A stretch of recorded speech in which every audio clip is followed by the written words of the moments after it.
Bonjour à tous. Certaines catégories vous semblent floues. Alors, je vais plutôt m'expliquer aujourd'hui sur chaque catégorie. 5 euros, je ne mets pas 5 euros dedans, je mets juste les 5 euros qu'on me rend. Si on me rend des billets de 5, alors je les mets là-dedans et j'essaie de ne pas les dépenser pour les garder pour les défis 5 euros. Voiture, je vais y mettre si jamais j'ai besoin d'aller la laver, si jamais j'ai besoin de faire le contrôle technique, etc. Je vais prendre du mois ou des épargnes et je vais les mettre dedans et ça me permet de ne pas mélanger avec les autres au moment de payer. Ensuite, maison, eh bien, je vais y mettre tout ce qui concerne de près ou de loin la maison. Si j'ai besoin de m'acheter un bouquet de fleurs, si j'ai besoin d'acheter des rideaux, si j'ai besoin d'acheter une poubelle, si... absolument tout, sauf ce qui est l'entretien. Parce que les produits d'hygiène et d'entretien, ça va dans hygiène et entretien. Noël, j'y mets absolument tout ce que j'ai besoin d'acheter pour Noël. Donc je pourrais y mettre aussi bien de l'alimentation pour Noël que pour les cadeaux. C'est moi qui vois, mais en tout cas, elle est dédiée à Noël. Anniversaire, c'est la même chose que pour Noël. J'y mets les sous pour les cadeaux, ou bien pour les gâteaux, ou pour les choses ainsi. Je pourrais également les mettre dans invitation et copains, mais vu que c'est un événement précis, je préfère le garder pour l'événement précis. Invitation et copains, je vais y mettre tous les sous qui concernent les invitations et les copains. C'est-à-dire que si nous devons aller manger chez quelqu'un et que je dois par exemple faire l'entrée, et je prendrai les sous qui sont là-dedans pour acheter les ingrédients pour faire l'entrée. Si je suis invitée à un goûter, j'irai à la boulangerie et j'achèterai un gâteau par exemple, une tarte à la boulangerie, etc. Donc après c'est à vous de voir selon si vous êtes beaucoup invité ou pas, et selon si vous avez envie de mettre un gros budget ou pas. Mais en tout cas, nous on y met à peu près 20 euros. C'est assez, il faut pas moins. Il faut pas moins, plus ce serait pas mal. Mais là, nos revenus ils devraient augmenter. Donc bon, pour l'instant, c'est 20 euros.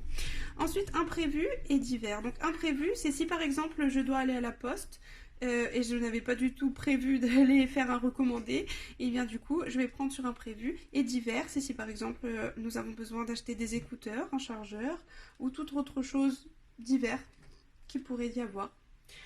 Si par exemple on n'a plus de crayon, si par exemple, donc ça peut être les fournitures, ou si jamais il nous manque un peu de sous dans une enveloppe et qu'on est sur l'instant T, on va prendre dans imprévu et divers par exemple.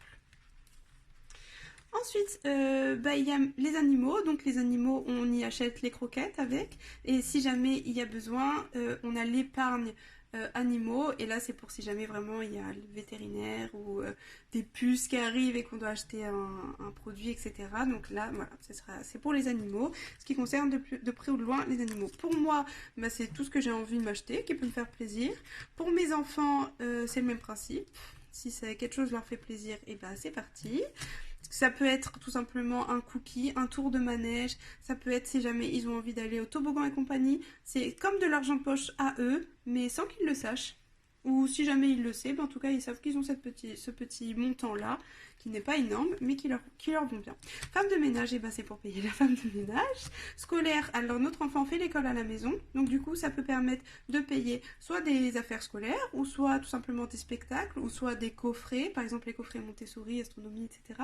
Voilà, donc c'est tout ce qui est en lien avec l'école de mon fils. Hygiène et entretien, et bien là comme je vous le disais, c'est tout ce qui va être les produits ménagers, et tout ce qui va être également les produits corporels, les shampoings, les gels douche, les crèmes hydratantes, etc. On va les prendre là-dessus. Les couches également, parce que mon bébé a encore des couches. Ensuite, il y a tout ce qui est coiffeur et beauté. Donc coiffeur moi, coiffeur mon mari et beauté. Donc si jamais mon mari veut aller chez le coiffeur, si moi j'ai besoin de produits pour mes cheveux, si j'ai besoin d'aller chez l'esthéticienne, etc. Là par exemple j'aurais besoin d'aller faire mes ongles, et ça peut m'aider à aller faire mes ongles. Ensuite santé, c'est tout ce qui est lié à la pharmacie. Si jamais on doit aller voir le médecin, on met plus. Si jamais on doit aller voir le naturopathe, on met plus. L'ostéopathe, on met plus. En tout cas c'est tout ce qui est lié à la médecine, à la santé. Ensuite, il y a les sorties, donc c'est tout ce qui va pas être restaurant, c'est tout ce qui va être sortie, type aller au zoo, type aller faire un cours de, comment ça s'appelle, aller voir le cirque, aller voir, enfin voilà, des plaisirs, aller à la piscine, etc. Et là, il y a resto et boulangerie, et donc c'est tous les plaisirs gustatifs là. Si jamais on veut faire par exemple une séance de tennis en famille, etc., on va prendre dans l'enveloppe court terme sport. On a une enveloppe court terme sport, ou par exemple si on a envie d'aller faire de l'escalade, si on a envie de faire de VTT, etc. On va se servir là-dessus, parce que c'est pas tous les mois. On veut pas le mettre dans sortie, parce que le sport et les sorties divertissement, pour nous, on les différencie. Et on ne met. Et ici, il manque une enveloppe, mais parce que je l'accroche au frigo, cette enveloppe-là. C'est l'enveloppe légumes. Donc ici, elle y est. Et à la semaine, je la mets dans les légumes, sur le frigo, pardon. L'enveloppe légumes, parce qu'on achète les légumes au marché.